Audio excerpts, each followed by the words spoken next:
I'm Haley Wilson. I'm a registered dietitian here at Fred Hutch Cancer Center. Hi, I'm Courtney Bush. I'm a physical therapist here at Fred Hutch Cancer Center. Hi, I'm Laura Martinell, and I'm a dietitian at Fred Hutch Northwest and the Proton Center. Sometimes when patients first come to us, they've seen a lot of information on the internet that might not be super reliable. And they've already made these very drastic changes to their diet, and they could be missing some very important nutrients. So we do recommend a meeting with a registered dietitian before making these changes so that we can make sure that you're doing it in a healthy way and still getting everything that you need. There's definitely a lot of misinformation on the internet. A lot of nutrition influencers on the internet might use words like never eat this or only eat this, and those are usually things that are red flags. There's really no food that you should never eat. Even a dessert in moderation can fit into a well-balanced and healthy diet. During your nutrition visit, your dietitian will assess any food allergies, preferences, and intolerances that you have. They will also take a look at your specific cancer diagnosis and your treatment plan to determine what amount of nutrition and what proportions of carbohydrates, fats, and protein are right for you. The one common myth that people have is that they need to be vegetarian or vegan if they have cancer. We do know there's good evidence to support eating a plant-based diet, but that doesn't mean that you can't have animal products. So the goal is to have about 2/3 of your diet be plant food. So that's fruits, vegetables, whole grains, beans, legumes, nuts, and seeds. And there's also room for animal products within that diet as well. There is no evidence that eating animal products, with the exception of processed meats and red meat, increase the risk of cancer. And with red meat, it's recommended to have less than 18 ounces of cooked red meat per week. Dairy, so things like yogurt and cheese, eggs, all fit into a well-balanced diet, and they don't have to be eliminated if you're going through cancer treatment or have been just diagnosed with cancer. So it is true that cancer cells preferentially use glucose for their fuel. However, that's true for every single cell in your body. So your body has a lot of different mechanisms to keep a certain level of glucose in your bloodstream for energy. And so your body can use stored glucose in your liver, and if you run out of your stored glucose, it can also break down your muscles and convert that protein into glucose. Your body can also convert some dietary protein into glucose as well. Limiting carbohydrate in your diet doesn't necessarily mean that you are limiting the glucose that gets to the cancer cell. There's no great way to drastically limit the amount of carbohydrate in your diet without limiting the amount of energy you as a whole person get. Carbohydrates are an important part of our diet, and typically we need about 50% of our total calories to come from carbs. Now there's carbs that are less nutritious or have less nutritional value, and carbs that have more nutritional values. So when we eat high fiber carbohydrates, it gives us longer sustained energy than if we grabbed a donut or a sweet, which is more quick acting energy. It might make us feel really good for the moment, but then we might have that crash and feel hungry again.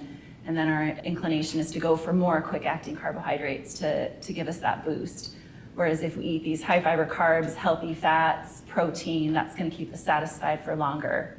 When we're talking about limiting sugar in your diet, what we're really talking about is limiting the added sugar listed under carbohydrate on the food label. Not necessarily limiting foods with naturally occurring carbohydrates like whole grains and fruits. Those foods are super important. They have a lot of vitamins and phytonutrients, and they also have a lot of fiber, which protects against a variety of diseases. It's definitely a cultural preference to have a white carb as part of your meal, so whether it's white rice or white pasta. The key is if you're including white rice, white pasta, just make sure you're getting fiber from other sources, so have vegetables on your plate as well. I'm Italian, I will never give up my white pasta, and I just balance it with fiber from other foods like fruits and vegetables throughout the day. So we have a handout called Make Every Bite Count that we have translated into different languages with different food preferences. And as dietitians, we never want to make someone change what their cultural preference is. So we want to work with each individual person to make sure that they're both getting the foods that are part of their cultural diet, but also making sure we're including foods that we know can help fight cancer and reduce cancer risk. Is there a mechanism that's happening for people who eliminate carbs or eliminate And feel gluten better. and say they feel better? Is there something else that's actually driving that? Sometimes it's the carb choices. So if someone's eating a lot of maybe fast food or processed foods and then they cut that all out, they probably will feel better. And if they were eating more whole grain carbohydrates and fruits and legumes and things that are carbohydrates as well, that might make them feel better, mostly because they've cut out all the other stuff that was more refined carbs and junk food. It wasn't the gluten. It wasn't the gluten necessarily. Gluten intolerance or gluten allergy or celiac disease is a real disease, and those people do need to eliminate gluten from their diet to prevent any damage to their gut. But in general, most people don't need to eliminate carbohydrates and gluten from their diet. When you're talking about patients cutting out sugar and carbohydrate being a main source of energy, does that impact their fatigue? Do you notice patients who aren't getting enough carbohydrates or other nutrients, that is a strong impact on their fatigue levels? Absolutely. So limiting carbohydrate, because it's your body's primary source of fuel, can definitely lead to fatigue. It can also lead to reduced stamina, so you might not be able to do the same amount or intensity of activity that you might have previously. Yeah, that's something I think about a lot when my patients come to me and tell me they have fatigue, is I ask them about nutrition and if they're seeing nutrition. Because when they come to us for physical therapy for fatigue, they often describe a lot of rest, and I'm so tired, I just need to rest. And one of the biggest education points that we're making with our patients is fatigue with cancer is just sort of part of the package. And the big mistake and the misinformation that people just sort of naturally come to is, if I'm tired, I rest. And that is a pathway to deconditioning over the long haul. And so we're often educating patients on exercise snacks and small bursts of exercise throughout the day, getting up and limiting nap time so that they're not sleeping all day long, they're not resting and then sleeping all night and waiting for this fatigue to end, but instead fueling their body with exercise, fueling their body with some activity. And that's when we often refer back to you guys to say, okay, now what's the nutrition like? Are you getting enough to eat? Are you drinking? Like, what's happening? So that's good to hear, that the carbs are helpful there too. Yeah, it's an important partnership. And I think another part that we see when it comes to exercise is patients will tell us that they're not exercising because they're afraid they're going to burn too much energy and lose too much weight. And so that's when, on our side, we want our patients to see the physical therapist to find exercises and things that they can do that are appropriate for them and their treatment. Yes, I've heard that too. I've heard that many times, that patients say, I'm afraid to exercise because I don't have any muscle tone and I'm so afraid I'm going to lose all my muscle mass. If I start exercising, I'm going to drop weight. And then I remind them, how hard is it to lose weight? Remember the last time you tried to lose weight intentionally? You got to do a lot of exercise to hurt that system, right? Right. So that's good. Yeah, that's another good point. Yeah. When patients are feeling tired all day and they're really struggling to find any exercise that works, the first thing I ask patients to do is just get out of bed.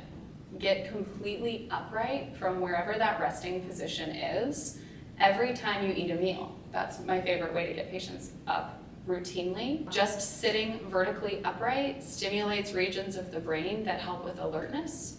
And many times when patients are really tired all day and feel like they just never wake up, I ask them about their habits and they tell me family brings food to them in bed.